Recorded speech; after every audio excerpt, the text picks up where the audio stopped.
बच्चों संचार मित्र स्कीम पे, संचार मित्र स्कीम है क्या, इसका उद्देश्य क्या है, इसको देखते हैं। इसका उद्देश्य छात्र स्वयं सेवकों को डिजिटल राजदूत के द्वारा रूप में संगठित करना, जो कि निम्नलिखित बढ़ावा देंगे: दूरसंचार साक्षरता, साइबर सुरक्षा, जिम्मेदार डिजिटल व्यवहार, 5G, 6G, AI और साइबर सुरक्षा जैसी उभरती तकनीकों के बारे में जागरूकता। मुख्य स्तंभ: शिक्षित करें, नवाचार करें। ठीक है, जुड़े, शिक्षित करें, नवाचार करें, ये इनका थीम है।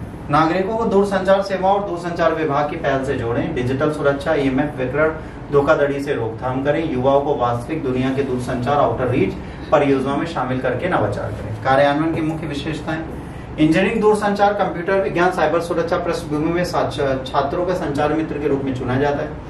राष्ट्रीय संचार अकादमी प्रौद्योगिकी और दूरसंचार विभाग मीडिया विंग द्वारा प्रशिक्षण प्रदान किया जाता है। आउटर रीच में जागरूकता अभियान, सामुदायिक सहभागिता और सहकारी सलाह का प्रसार शामिल है।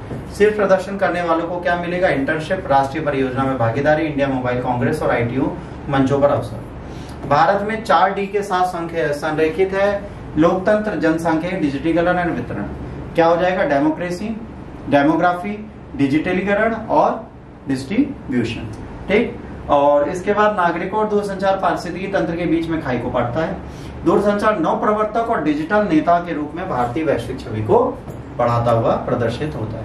संचार मित्र योजना के बारे में छात्र स्वयं सेवकों का एक संघ है, केंद्रित है, जिसमें संचार मित्र के रूप में नामित किया जाएगा। दूरसंचार मुद्दों के बारे में जनता के बीच जागरूकता बढ़ाएं। योजना के तहत संचार में डिजिटल सुरक्षा, साइबर धोखाधड़ी रोकथाम, EMF विकिरण संबंधी चिंताओं जैसे मुद्दों के बारे में जागरूकता फैलाएंगे। साथ ही जिम्मेदार मोबाइल उपयोग और डिजिटल साक्षरता को भी बढ़ावा देंगे। विस्तारित संचार मित्र योजना का उद्देश्य न केवल जन जागरूकता बढ़ाना, बल्कि इसमें भाग लेने वाले छात्रों को 5G, 6G, artificial intelligence, cyber सुरक्षा से अत्याधुनिक दूरसंचार तकनीकों से परिचित कराना है।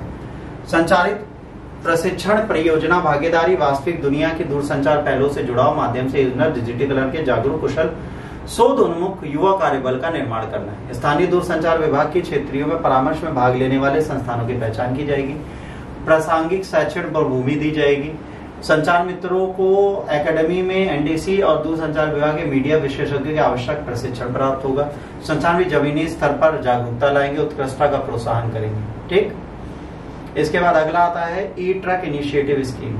E-ट्रक इनिशिएटिव स्कीम क्या होगी? भारत का भारी उद्योग इस्पात एवं मंत्रालय इसको करेगा। पहली चीज, इसका बजट आवंटन हुआ है 500 करोड़ प्रधानमंत्री ई-कोस्ट ड्राइव से के 10,900 करोड़ों में से। मतलब इनके पास टोटल बजट कितना है? 10,900 करोड़ में 500 करोड़ दिए हैं। लक्ष्य वित्त वर्ष में 5,643 E-ट्रकों की क्या की जाएगी? तैनाती। फोकस होगा वायु प्रदूषण से निपटना। ठीक है, कितने निर्धारित है NCR के लिए? 1100 E-ट्रक। अभी कितने दिए जा रहे हैं? ठीक है, अब टोटल कितने की तैनाती की जाएगी? 5,643। पात्रता प्रोत्साहन वाहन श्रेणियां क्या है? N2 सकल वाहन भार 3 से 12 टन होगा। N3 12 से 55 टन होगा। प्रोत्साहन सीमा 2.7 लाख से 9.6 लाख ट्रक होगी। अगर आप E-ट्रक लेते हैं तो आपको इतनी सब्सिडी मिल सकती है। 5,000 रुपए किलोवाट बैटरी क्षमता, एक्स फैक्ट्री मूल्य 10% के आधार पर जो भी कम होगा वो आपको और दिया जाएगा। अनिवार्य शर्तें क्या है बेटा इसके लिए? पुराने डीजल के लिए स्क्रैपेज प्रमाण पत्र ट्रक का चाहिए कि आपका जो डीजल ट्रक था उसको आपने कबाड़ में बेच दिया। न्यूनतम वारंटी चाहिए 5 वर्ष या 5 लाख किलोमीटर जो भी आपको मिले वो।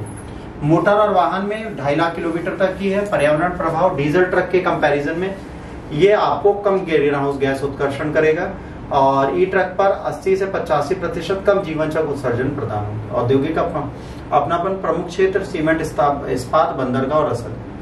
सेल 2 वर्षों में 150 E-ट्रक खरीदेगा। ठीक है, कौन? Steel authority of India limited. E truck प्रोत्साहन योजना के बारे में हमने ये सारी चीजें बता दी। ठीक है, इसमें बहुत ज्यादा चीजें बार बार रिपीट करने का कोई फायदा है नहीं। इसके बाद अगला है machine vision based inspection system. भारतीय रेलवे में मशीन विजन आधारित निरीक्षण प्रणाली लागू करने के लिए DFCCIL के साथ रणनीतिक समझौता हस्ताक्षरित किया। ये AI/ML संचालित है जिसे डिजाइन किया गया। उच्च रेजोल्यूशन इमेजिंग का उपयोग करके वास्तविक समय पर ट्रेनों का निरीक्षण करेगा। ढीले, लटके हुए, टूटे हुए, गायब पुर्जों का पता लगाएगा। समय पर हस्तक्षेप करके तत्काल अलर्ट उत्पन्न करेगा। पुनर्उन्नत रखरखाव को सक्षम करेगा। कार्यप्रणाली वेबसाइट डिप्लॉयमेंट चलती ट्रेनों के अंडर गियर और स्कैन करने के लिए पटरियों के किनारे स्थापित किए जाएंगे। हाई स्पीड इमेजिंग होगी। ए विश्लेषण होगा। एयरलाइन दरारें, ढीली फिटिंग जैसी आंतरिक खामियों की पहचान करेगा। रियल टाइमर अलर्ट होगा।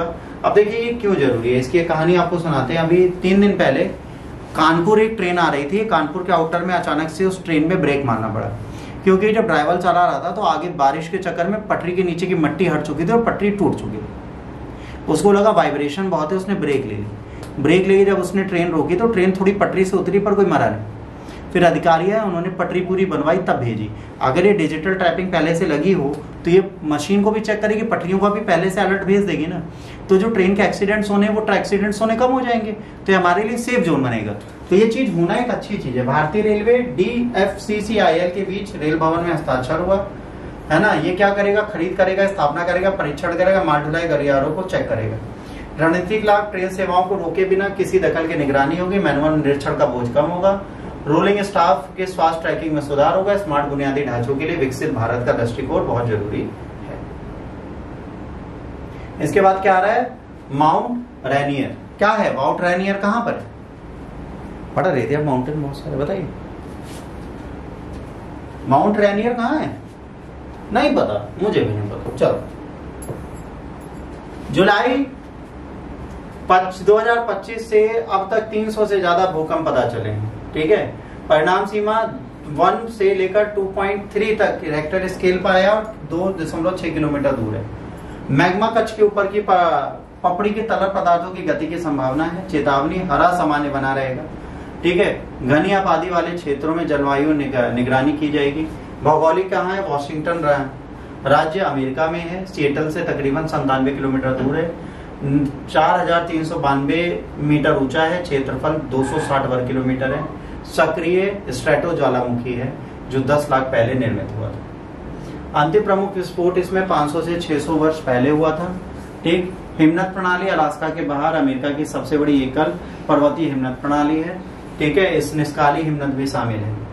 पर्यावरण, हिमनद लगभग 25 नामित हिमनद और स्थानीय हिमखंड है। जलवायु परिवर्तन में नजर रखने के लिए हिमखंडों को पीछे हटना, आगे बढ़ने का उपयोग। जैव विविधता, घने शंकुधारी वन है।